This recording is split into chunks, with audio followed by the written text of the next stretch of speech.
Fala galera, tudo bem com vocês? Meu nome é Lucas, este é o podcast Jovem Cristão, sejam todos muito bem-vindos.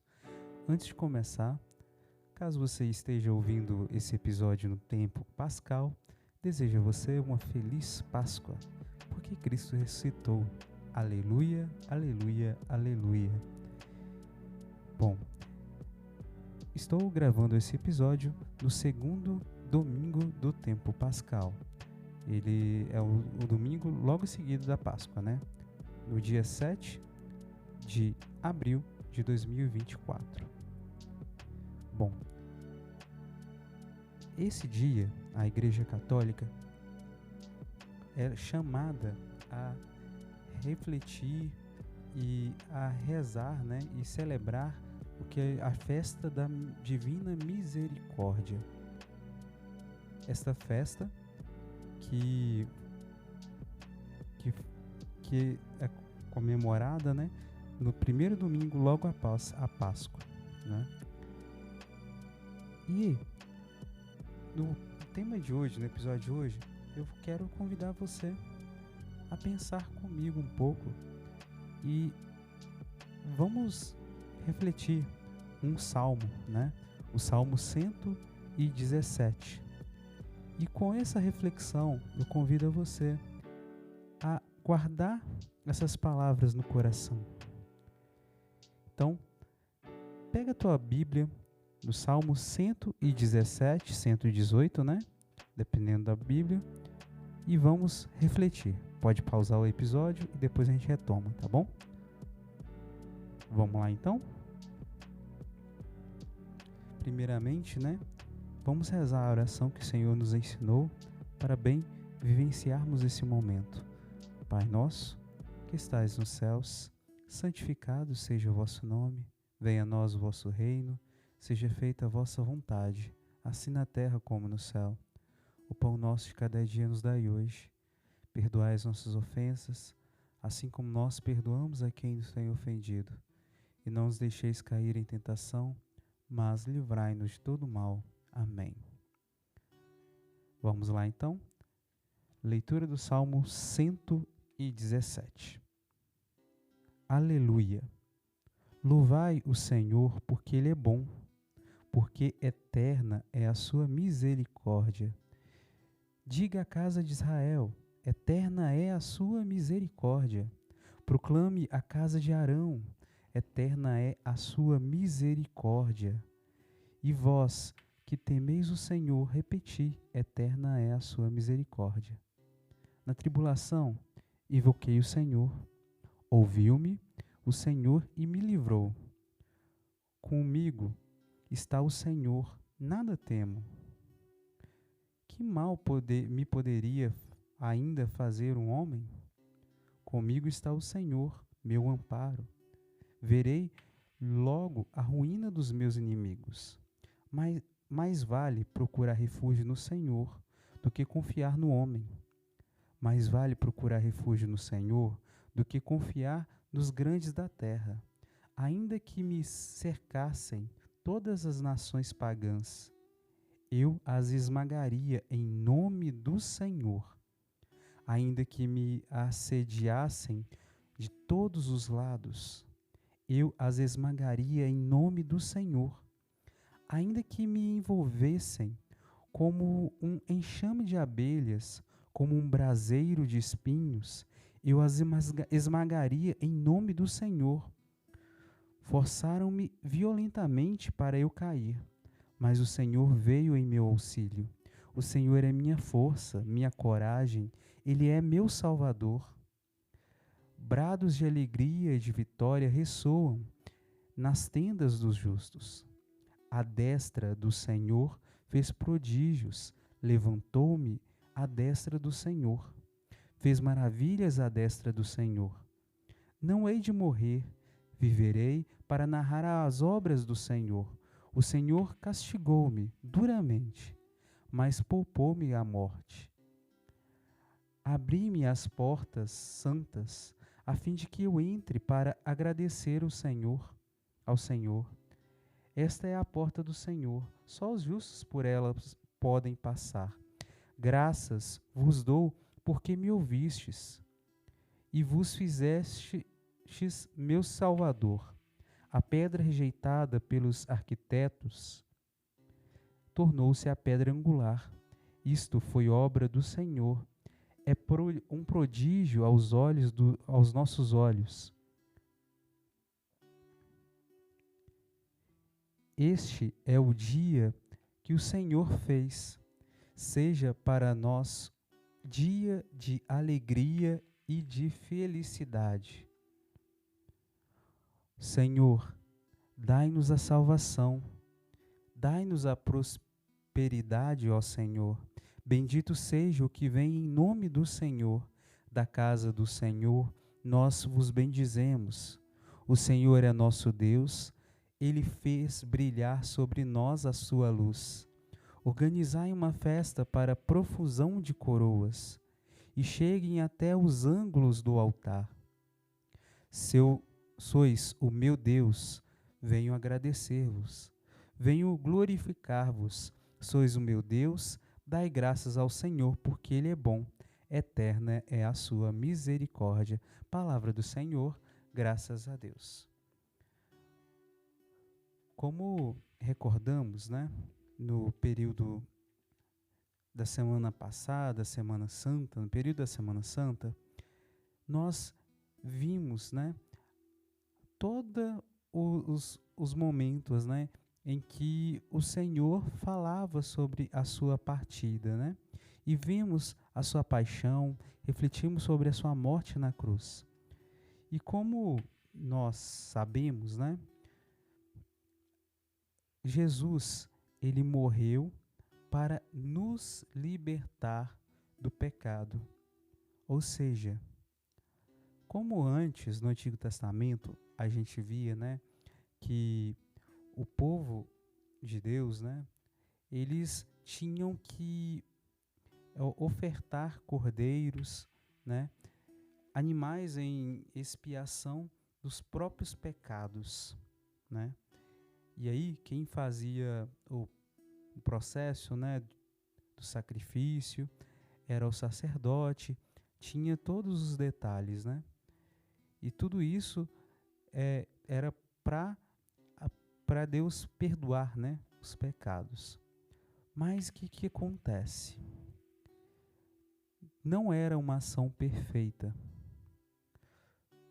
Todos nós, todas as pessoas corriam risco, de cair no pecado, de não fazer a oferta da forma pura, da forma agradável aos olhos de Deus, E aí, não só por esse motivo, mas por muitos outros motivos, e principalmente por conta do pecado que nos separou da graça de Deus, desde que a gente lê lá, no livro do Gênesis, com Adão e Eva, e por consequência, toda a humanidade acabou sendo marcada pelo pecado original e pela tendência a pecar, pela fraqueza de pecar.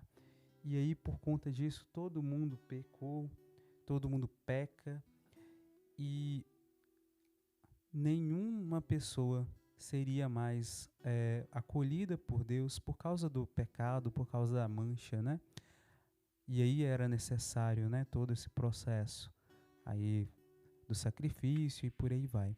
Mas o que acontece?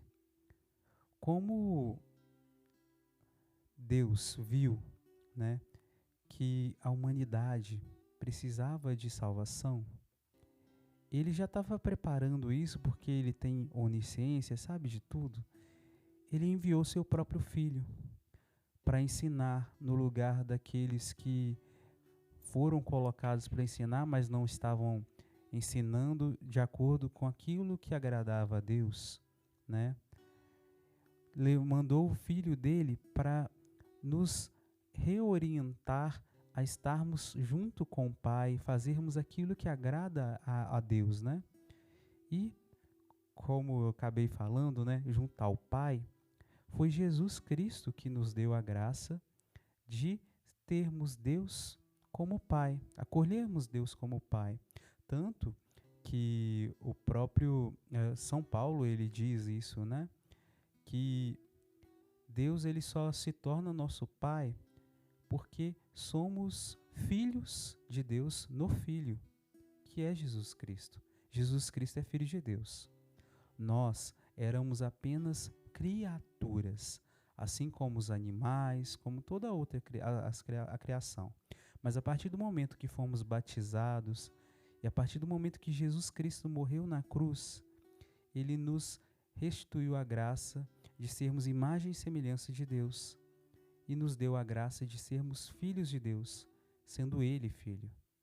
E aí, voltando, Jesus se sacrificou na cruz, morreu na cruz. E aí, não precisa mais de fazer esses sacrifícios para purificação, nesse sentido. O que acontece é que Jesus morreu na cruz, nos libertou do pecado. Ele manifestou a misericórdia, mostrou a misericórdia de Deus, né? E aí que tá. Jesus ele já tinha demonstrado sinais sobre a misericórdia de Deus, explicado sobre ela durante todo o processo dele, né? Nos evangelhos, né? Durante todos os momentos em que ele ensinava para as pessoas. E aí, na hora da morte da cruz, ele manifestou o ponto auge, né? Para mostrar do amor de Deus para nós. E aí a gente pode tentar entender que Deus ele nos ama. E em Jesus se manifestou a paixão. Mas lembrando que o amor de Deus é imenso, impossível de medir. O que a gente consegue fazer é enxergar alguns sinais do amor dele que ele nos permite reconhecer, mas ainda assim ele nos ama infinitamente. Tanto que é isso que a gente entende aqui.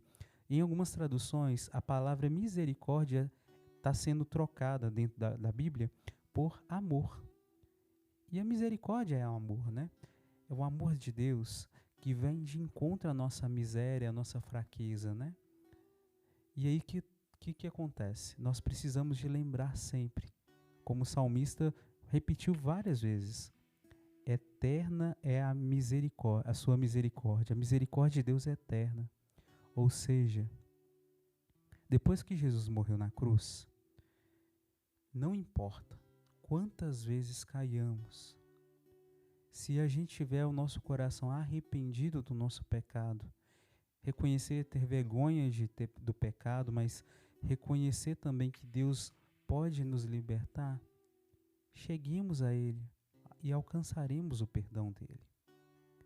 Para nós católicos, a gente entende que a gente tem o sacramento da confissão, onde que a gente vai de encontro ao padre, ao sacerdote, pedir para que ele reze por nós, a Deus, pedindo para que nós alcancemos a graça do perdão dele.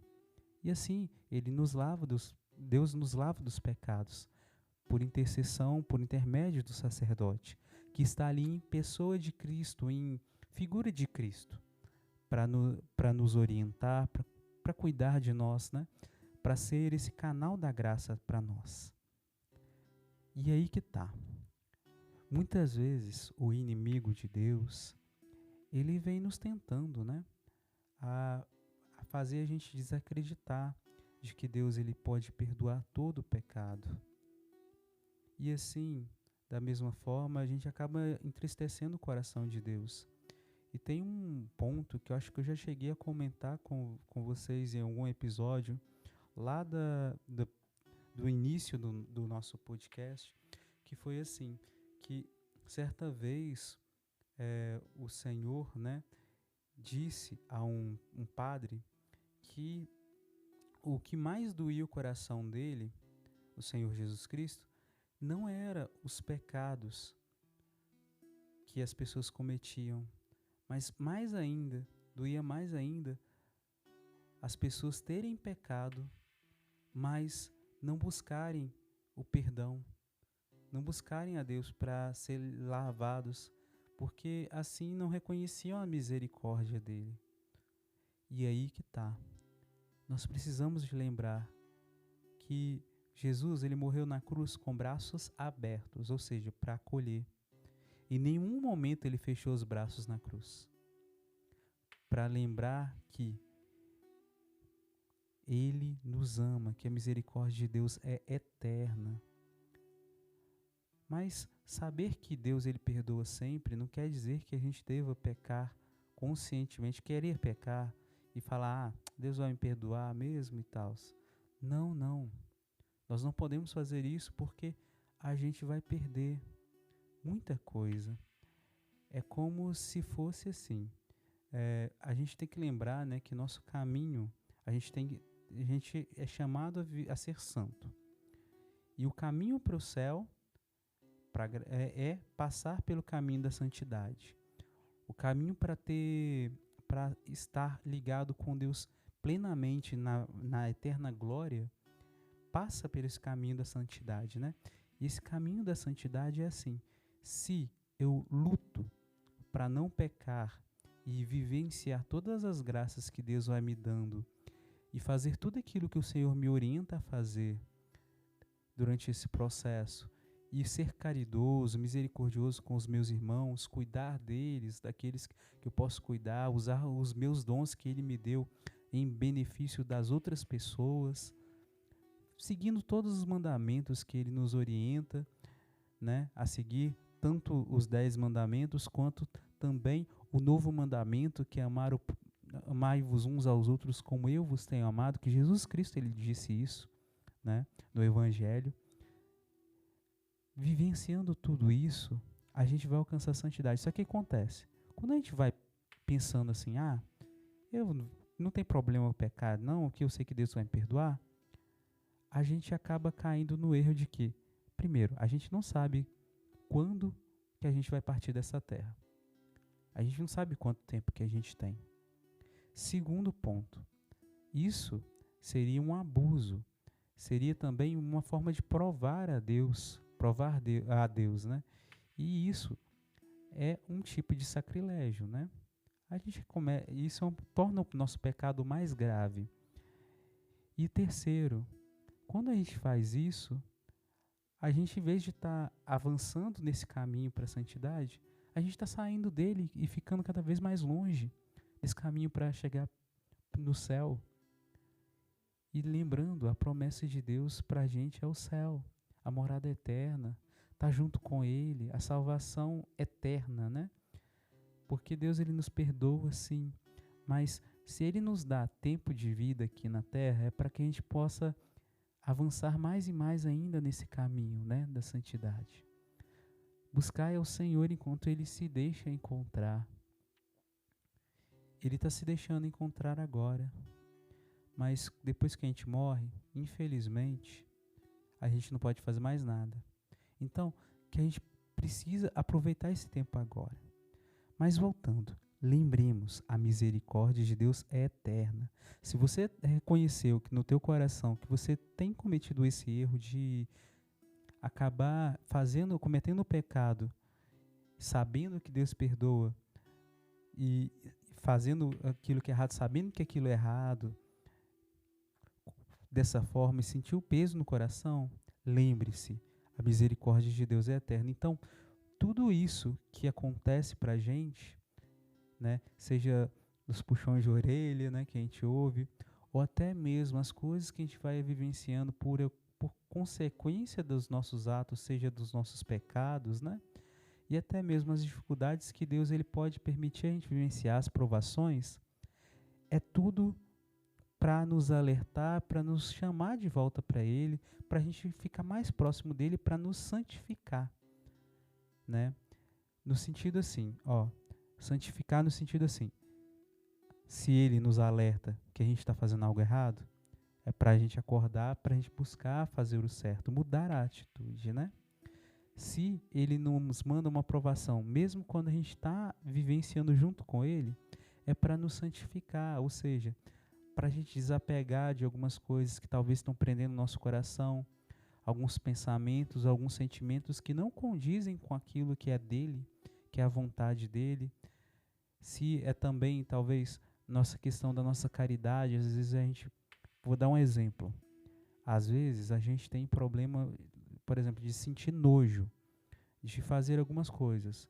seja na limpeza, né, de algumas coisas, né? Aí, por exemplo, de repente você fica responsável por cuidar de alguém, de uma pessoa que está doente, e aí essa pessoa acaba ou vomitando, ou acaba fazendo suas necessidades na roupa, fazendo assim, e você é a pessoa que está responsável para cuidar dela.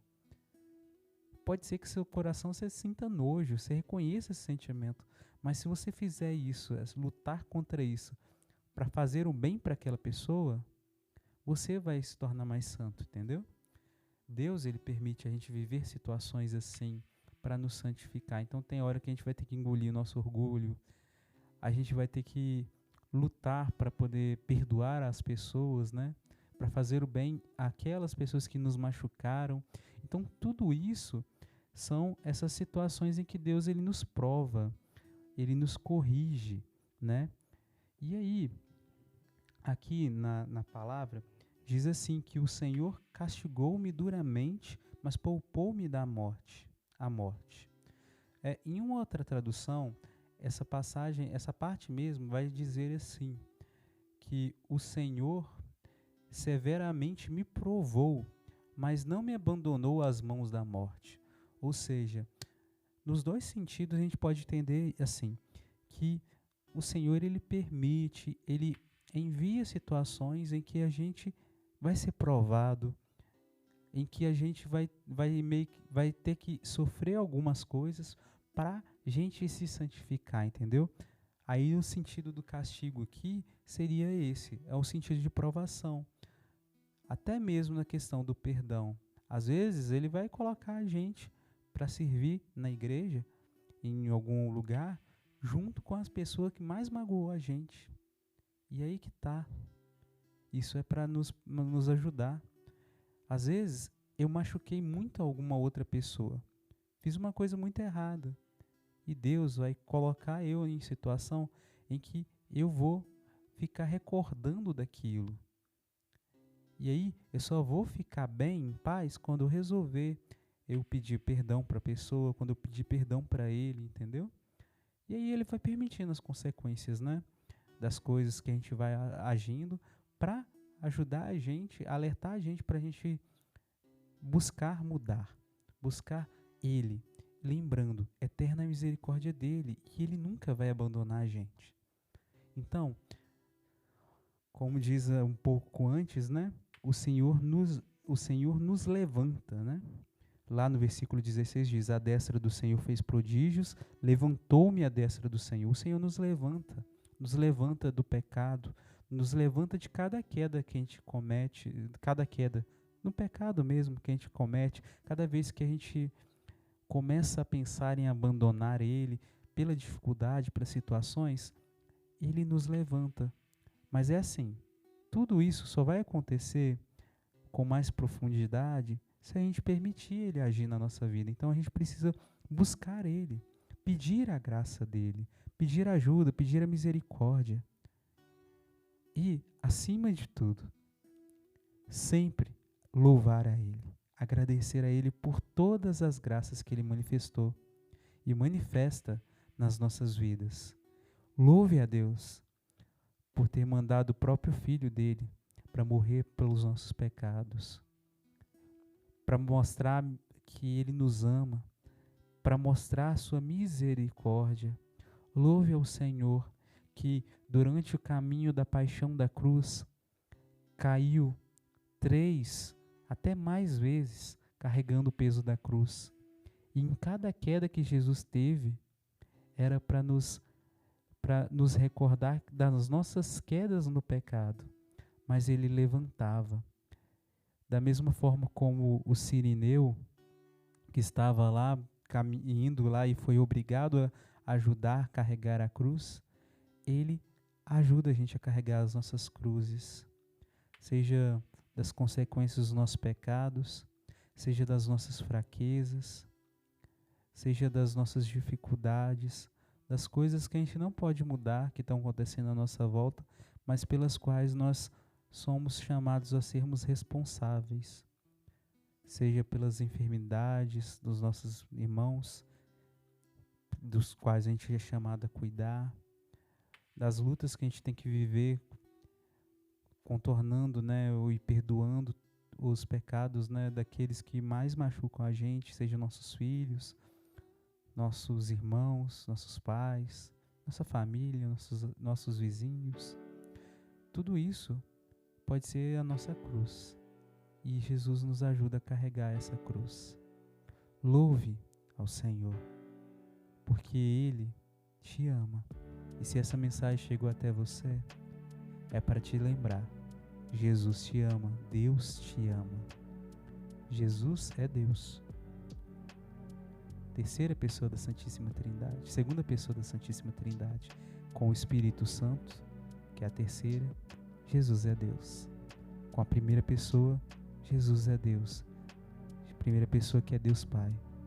Então, louve ao Senhor por todas as maravilhas que Ele te fez viver, por todos os momentos que Ele te aconselhou, que enviou pessoas para cuidar de você, para te ajudar, para te alertar, por cada homilia que você ouviu, cada pregação que você ouviu, que o Senhor usou para tocar o teu coração, por cada situação que você está vivenciando, seja até mesmo de dificuldade, onde Ele vai te ajudar, para a glória dEle, para mostrar para o mundo o quanto Ele ama. E aí eu me lembro nesse momento, né, para acabar, que lá no livro do Êxodo, quando fala que que Deus chamou Moisés, Deus ele falou para Moisés assim, que era para Moisés ir lá falar para o povo que o Senhor ia libertar o povo. Que o Senhor tinha ouvido os clamores dos povos que estava sendo escravizado no Egito. Mas o Senhor ia ajudar, mas ele ia endurecer o coração do faraó para mostrar que ele é Deus. Só ele é Deus. Então, pode ser que a dificuldade que a gente está vivenciando agora seja justamente essa manifestação. Da mesma forma que Deus endureceu o coração do faraó, ele permitiu dificuldades, falou para Moisés levar o povo pelo mar em vez de contornar, né, o Mar Vermelho, e diante do mar o Senhor colocou o povo lá e o exército do faraó vindo atrás, e o Senhor falou para Moisés bater a estaca, né, a madeira no chão, o cajado dele no chão, não, na água, e aí o mar se abriu. Ou seja, todas essas dificuldades que a gente está vivenciando, né, que Deus permite, que Deus nos traz, tudo isso é para mostrar para a gente e para o mundo que Ele é poderoso e que Ele nos ama, que a graça vai ser muito maior do que essa dificuldade que você está vivenciando agora. Lembrando que tudo é pro bem. Deus ele nos ama e quer o nosso bem e faz tudo pelo nosso bem, pelo bem dos nossos irmãos e irmãs. Lembre sempre, eterna é a sua misericórdia. E no versículo 4 diz: e vós que temeis o Senhor, repeti, eterna é a sua misericórdia. Que nesse dia de hoje você possa reconhecer todas as graças que o Senhor manifestou na tua vida. Que o Espírito Santo te abençoe e te conduza e te abra os olhos, te abra o coração para reconhecer as maravilhas que o Senhor Deus fez em tua vida e fez e faz na vida também dos teus irmãos à tua volta. Amém? Então, por tudo que Deus fez, faz e fará, damos glórias ao Pai, ao Filho e ao Espírito Santo, como era no princípio, agora e sempre. Amém. Louvai ao Senhor, hoje e sempre. E Deus abençoe muito todos vocês e a gente se vê no próximo episódio. Até mais.